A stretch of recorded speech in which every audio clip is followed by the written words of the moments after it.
Hello friends, welcome to Ocean Study Adda. मैं ब्रजेश कुमार आप सभी का हार्दिक अभिनंदन करता हूं। आज के इस वीडियो में हम लोग फिजिक्स का 10th फिजिक्स का जो 20 क्वेश्चन है, महत्वपूर्ण 20 क्वेश्चन को करने वाले हैं। कैसा क्वेश्चन है? महत्वपूर्ण 20 क्वेश्चन है जिसे हम लोग गोली की तरह निकालेंगे। आपको इस चैनल से 100% सफलता मिलने वाली है, तो चैनल को सब्सक्राइब और शेयर जरूर कर दीजिएगा, ठीक है। आज के इस फिजिक्स के 20 क्वेश्चन में आप जो है निश्चित रूप से 20 सही करके जाएंगे, ठीक है। और वीडियो के अंत तक बने रहिएगा और तब जो है आप कमेंट करके हमको बताइएगा कि यह जो है क्वेश्चन जो है आपके लिए कितना जो है लाभप्रद सिद्ध हुआ, ठीक है।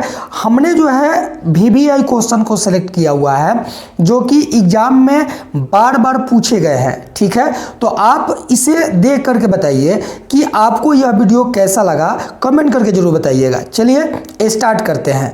आज का जो पहला क्वेश्चन है वह आपके सामने है कि प्रकाश की जो किरण होती है वह गमन करती है।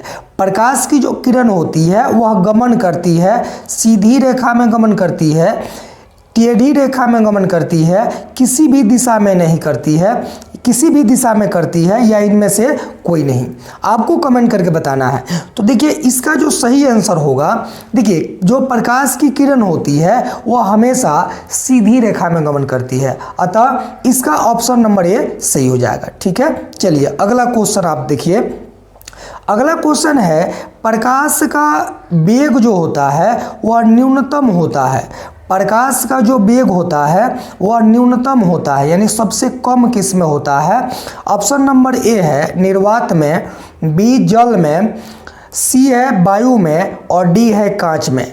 तो देखिए जो प्रकाश का जो वेग होता है वह कांच में न्यूनतम होता है, यानी सबसे कम जो प्रकाश का वेग होता है वह कांच में होता है। तो ऑप्शन नंबर डी इसका राइट हो जाएगा, ठीक है। चलिए अगला क्वेश्चन। अगला क्वेश्चन कहा जा रहा है कि अगला क्वेश्चन आपके सामने है कि मोटर गाड़ी के चालक के सामने, मोटर गाड़ी के चालक के सामने लगा होता है। बताना आपको समतल दर्पण है, उत्तल दर्पण है, अवतल दर्पण है या उत्तल लेंस है। आपको कमेंट करके बताना है। तो देखिए जो चालक होते हैं यानी कि जो गाड़ी चलाते हैं उन्हें हम क्या कहते हैं? चालक कहते हैं। और उनके सामने जो है उत्तल दर्पण का प्रयोग किया जाता है। किसका प्रयोग किया जाता है? उत्तल दर्पण का प्रयोग किया जाता है। तो ऑप्शन नंबर बी बिल्कुल सही हो जाएगा, ठीक है। चलिए अगला क्वेश्चन आपके सामने है। अगला क्वेश्चन क्या कहा जा रहा है कि मोटर कार के हेडलाइट में किसका प्रयोग होता है? देखिए जितने भी गाड़ियां होती है उनकी जो हेडलाइट होती है यानी कि जो लाइट जलता है उसमें जो है कौन से दर्पण का प्रयोग किया जाता है, ठीक है। तो आपको बताना है कि कौन से यानी हेडलाइट में किसका प्रयोग किया जाता है। ऑप्शन नंबर ए है समतल दर्पण का, ऑप्शन नंबर बी है उत्तल दर्पण, ऑप्शन सी है अवतल दर्पण और ऑप्शन डी है उत्तल लेंस का। देखिए जितने भी हेडलाइट होते हैं यानी कि जो कारें होती है या कोई भी वाहन होती है उन वाहन की जो हेडलाइट होती है उस हेडलाइट में अवतल दर्पण का उपयोग किया जाता है, अतः ऑप्शन नंबर सी इसका राइट हो जाएगा, ठीक है। चलिए अगला क्वेश्चन। अगला क्वेश्चन है कि समतल दर्पण द्वारा बना प्रतिबिंब, समतल दर्पण के द्वारा बना जो प्रतिबिंब होता है वह कैसा होता है, ठीक है। वास्तविक होता है, काल्पनिक होता है, दोनों होता है या इनमें से कोई नहीं होता है। तो देखिए जो समतल दर्पण होता है इस समतल दर्पण के द्वारा जो बना प्रतिबिंब होता है हमेशा काल्पनिक होता है। कैसा होता है? काल्पनिक होता है। तो ऑप्शन नंबर बी इसका राइट हो जाएगा। चलिए अगला क्वेश्चन आपके लिए। अगला क्वेश्चन है कि लेंस की क्षमता का ये SI मात्रक क्या होता है, ठीक है। लेंस की जो क्षमता होती है इसका SI मात्रक क्या होता है? तो देखिए जो लेंस की क्षमता होती है इसे D में व्यक्त किया जाता है। किससे व्यक्त किया जाता है? D से व्यक्त किया जाता है। ध्यान रखिएगा कैपिटल D से व्यक्त किया जाता है, यानी लेंस की जो क्षमता होती है वह डायाफ्टर होती है। क्या होती है? डायाफ्टर होती है। तो ऑप्शन नंबर ए इसका बिल्कुल सही हो जाएगा। चलिए अगला क्वेश्चन। अगला क्वेश्चन है कि प्रकाश की किरणों का पथ, प्रकाश की किरणों का पथ दर्शाने वाले चित्रों को क्या कहा जाता है? दर्शाने वाले चित्रों को क्या कहा जाता है? किरण आरेख, फोकस, किरण पुंज, इनमें से सभी। तो देखिए जो प्रकाश की किरण होती है, अब जब प्रकाश की किरण जब आती है तो जिस रास्ते से होकर के आती है उसको क्या कहते हैं? पथ कहते हैं। और उस पथ को दर्शाने वाले चित्र को कहा जाता है किरण आरेख। क्या कहा जाता है? किरण आरेख कहा जाता है। तो ऑप्शन नंबर ए इसका राइट हो जाएगा। चलिए अगला क्वेश्चन क्या है? अगला क्वेश्चन है कि प्रकाश के किरणों के समूह को क्या कहा जाता है? प्रकाश के किरणों के समूह को क्या कहा जाता है? तो देखिए जब प्रकाश स्रोत से प्रकाश की किरणें जब समूह बना करके आती है तो उसे कहा जाता है प्रकाश किरण पुंज। क्या कहा जाता है? किरण पुंज कहा जाता है। और जहां से आती है उसको क्या कहते हैं? प्रकाश स्रोत कहते हैं। तो समूह जब बना लेगी तो उसको कहेंगे किरण पुंज।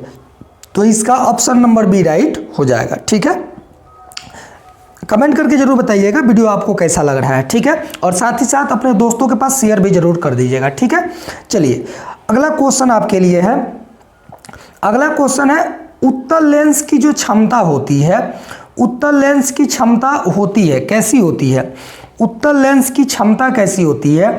ऋणात्मक होती है, धनात्मक होती है, धनात्मक और ऋणात्मक दोनों होती है, या इनमें से कोई नहीं? तो देखिए जो उत्तल लेंस की जो क्षमता होती है वह धनात्मक होती है। कैसी होती है? धनात्मक होती है। ध्यान रखिएगा उत्तल लेंस की क्षमता जो होती है धनात्मक होती है, वहीं जो अवतल लेंस की क्षमता होती है वह ऋणात्मक होती है। कैसी होती है? ऋणात्मक होती है। अतः इसका ऑप्शन नंबर जो बी है बिल्कुल राइट हो जाएगा। ठीक है, चलिए अगला क्वेश्चन।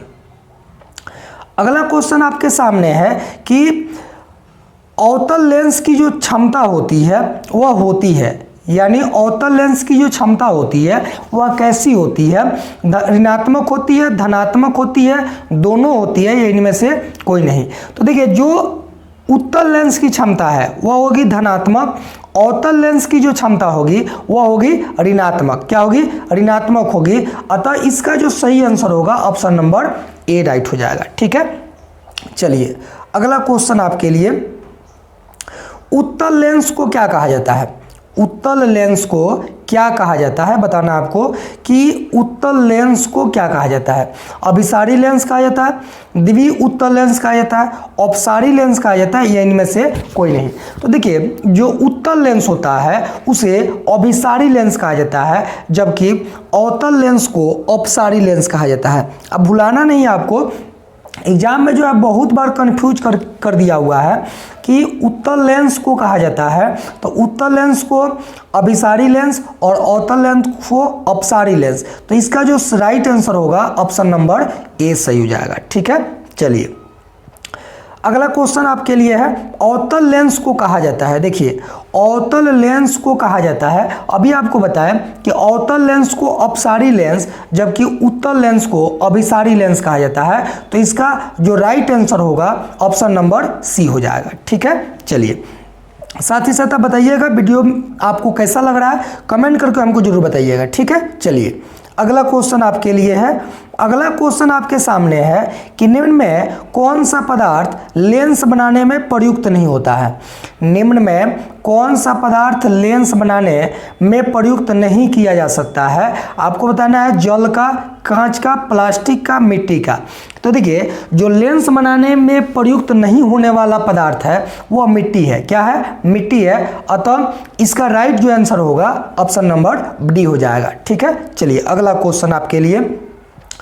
अगला क्वेश्चन है कि किस दर्पण से हमेशा वस्तु से छोटा प्रतिबिंब बनता है?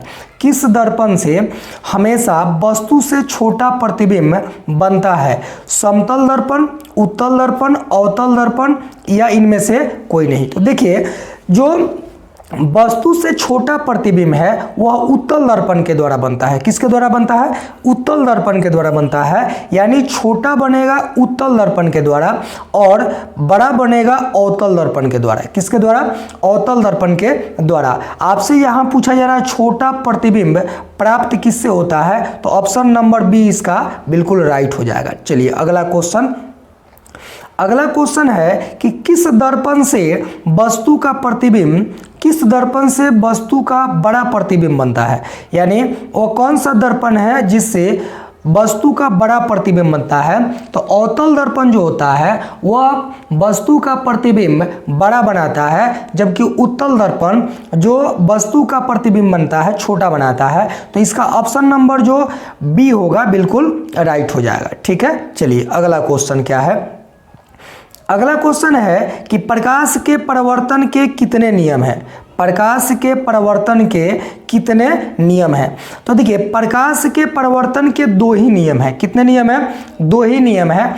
इस कभी कभी जो है सब्जेक्टिव में आपसे पूछा जाता है कि प्रकाश का परावर्तन क्या है और इसके कौन कौन से नियम हैं। तो देखिए प्रकाश के परावर्तन का पहला नियम जो है कहता है कि आपतित किरण, परावर्तित किरण तथा अपतन बिंदु पर डाला गया जो अभिलंब है वह तीनों एक ही सीध में होते हैं। क्या होते हैं? एक ही सीध में होते हैं। तथा इसका जो दूसरा होता है वो होता है कि आपतन कोण परावर्तन कोण के बराबर होता है। क्या होता है? आपतन कोण परावर्तन कोण के बराबर होता है। तो परावर्तन के कितने नियम हुए? दो नियम हुए। तो ऑप्शन नंबर बी इसका राइट हो जाएगा। चलिए अगला क्वेश्चन है।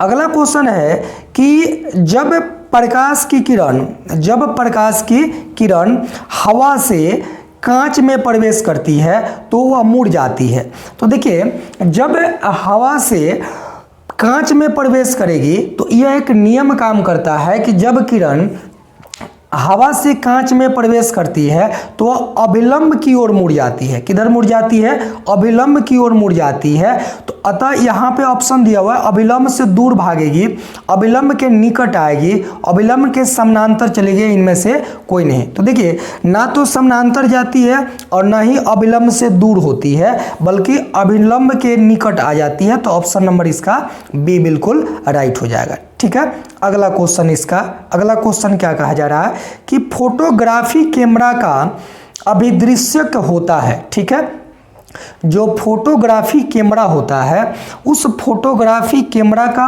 अभिदृश्यक कैसा होता है? उत्तल लेंस का होता है, अवतल लेंस का होता है, उत्तल दर्पण का होता है या अवतल दर्पण का होता है। तो देखिए जो फोटोग्राफी कैमरा होता है उस फोटोग्राफी कैमरा का जो अभिदृश्यक होता है वह उत्तल लेंस का बना होता है। किसका बना होता है? उत्तल लेंस का बना होता है। अतः ऑप्शन नंबर ए इसका राइट हो जाएगा। ठीक है, अगला क्वेश्चन क्या है कि साइड मिरर के रूप में प्रयुक्त होता है। देखिए साइड मिरर क्या होता है?